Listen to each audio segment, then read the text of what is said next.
Happy Friday, traders.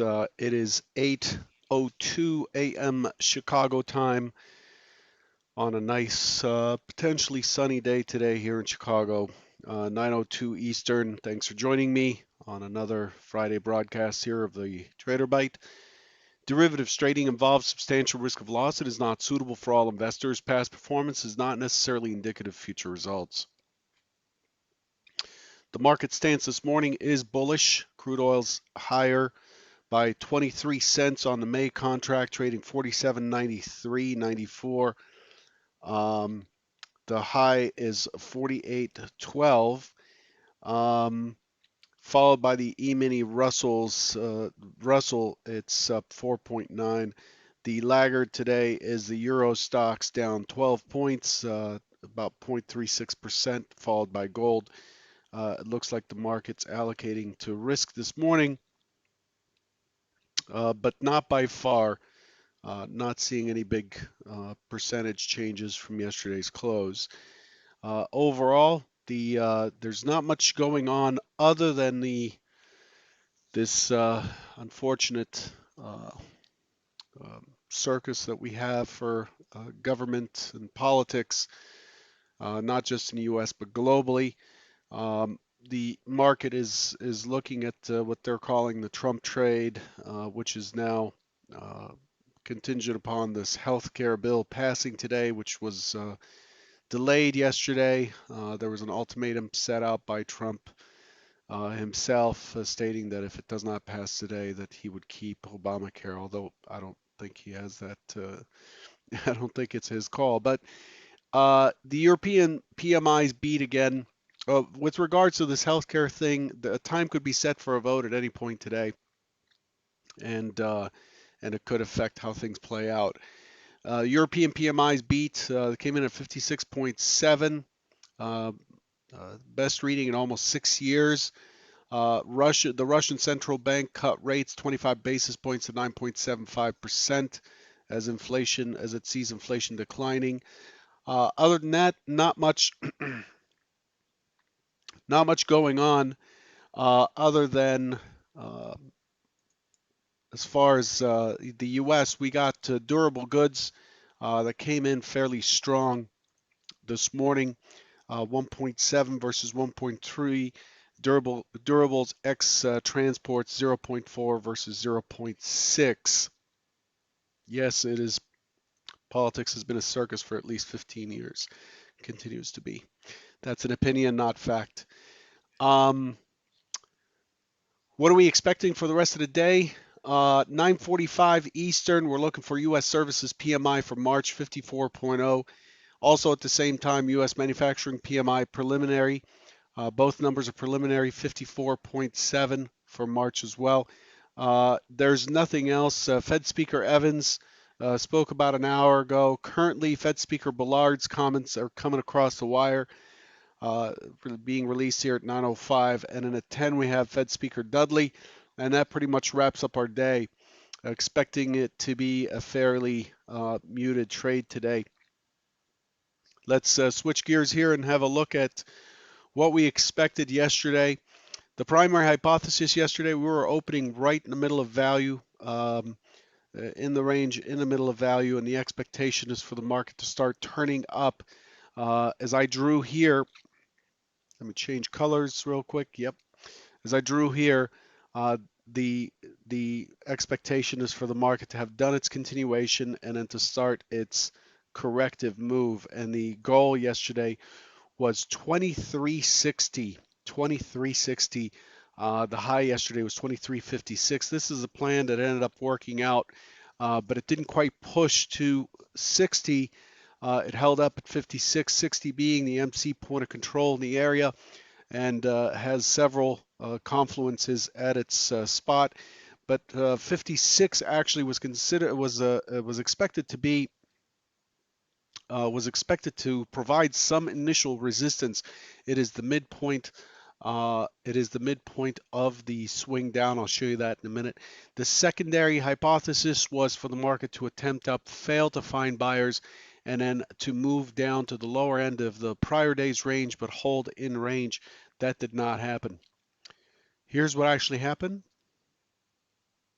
So um, we open up, we have a small auction down, we have a large rotation up to 23.47 and a quarter, hold sideways for a while, and then we start to move up and break the opening swing high, and then later, which becomes the IB, and then we break out of the prior day's range. We push to 56, consolidate for a while, a nice high volume node there. Look at this profile, just absolutely unusual profile, very bulky. What this profile is showing here, now remember, rollover's done, right? There's no rolling volume here. This is pure trading, speculation or hedging volume. And what this profile is saying is there was a lot of volume going off at pretty much all prices across the board. There was no clean taper at the top. There wasn't all that much of a taper at the bottom. You could see that the taper at the bottom was worth about 3 ticks or 4 ticks. There isn't a clean shut off. And so the market basically is, you know, essentially trading the same volume all the way across the range. We don't see that very often. Both sides are active yesterday, and that's an indication of a market that is getting mixed signals. Remember, I had said yesterday that the weekly is showing potential for one-time framing down to begin. So the people, those participants that are trading on the weekly time frame are starting to look lower. And then the daily was starting to was expected to shape up to start one-time framing higher.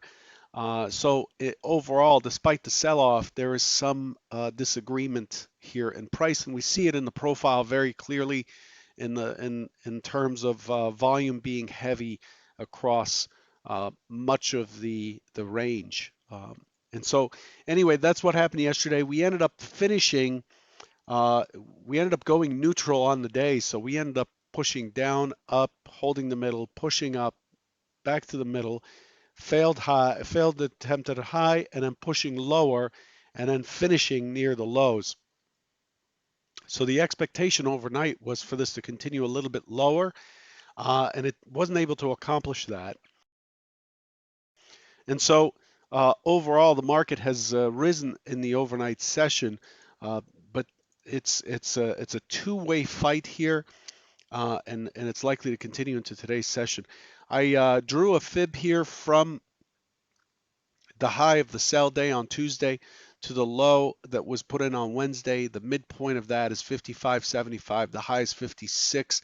Also 56 and a quarter was the pullback area before the market continued lower.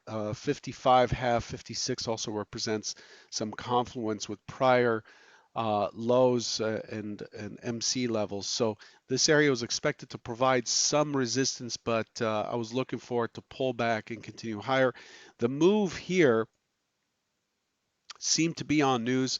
I wasn't watching this as it occurred. I was in a webinar, but overall, that move there looks like it's news based, and then it got its continuation into the close later.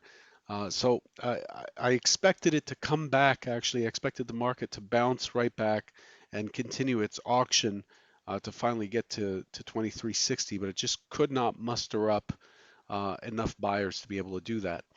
Let's take a quick look at the overnight just to see what that's shaping up to be. The overnight in Delta is basically flat. We finished yesterday down about 20 to 25,000 contracts on the Delta. And then the overnight session didn't add or take away from that. Very, very flat. On price, the overnight inventory is just slightly higher. The overnight session spent most of the time above yesterday's close. Uh, it was able to sustain prices above yesterday's close throughout the session.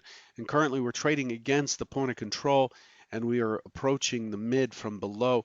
The overnight session is telling us that there is okay volume, but the market is accepting these prices in the middle and isn't really taking any direction.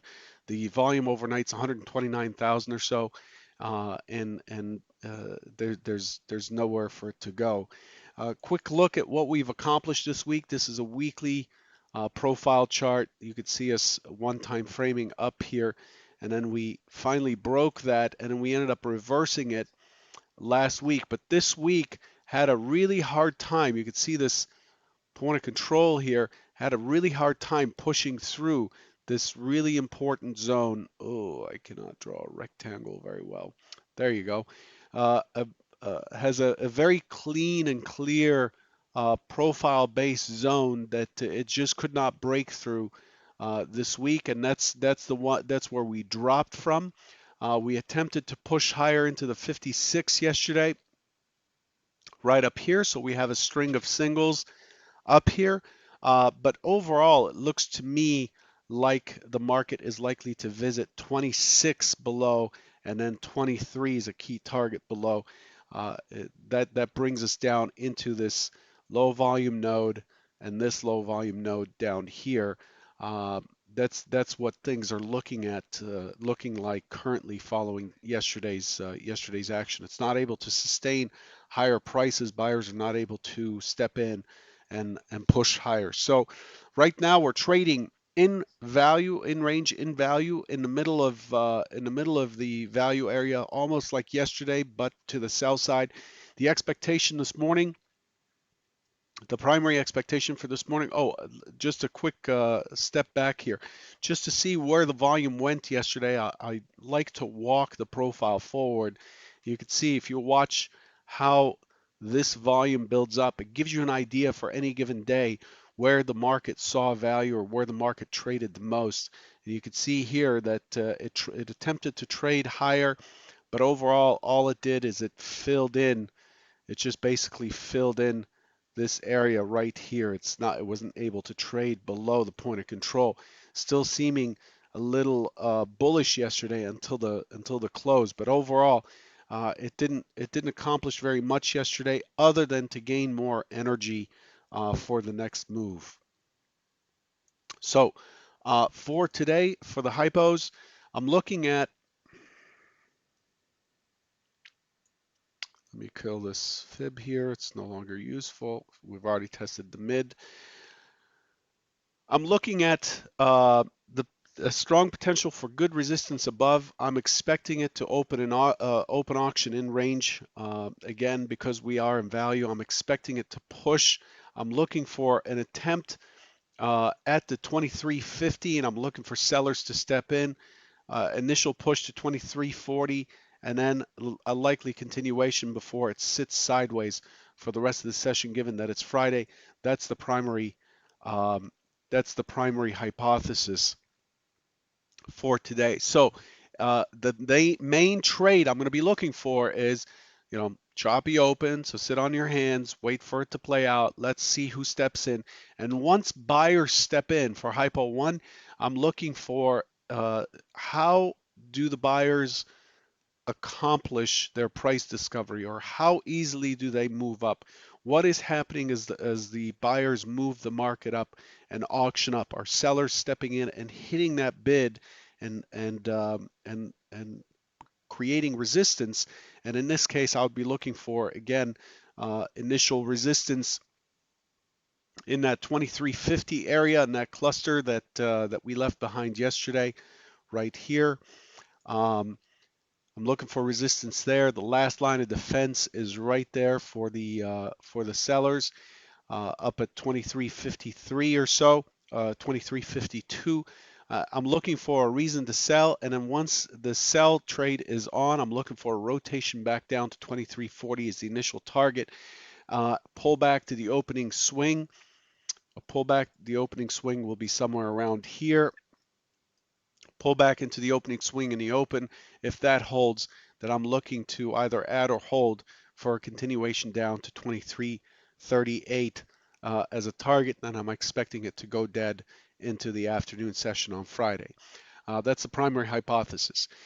If the initial test is lower and it starts to move lower down into the 2340 and finds a base and is not able to push any lower, then I'll be looking for a long back up into, oh, drew that arrow too soon, into up into the 2350, and then for it to just consolidate, make another attempt, and then hold in the middle of the range. Again, I'm not expecting it to move away very far today.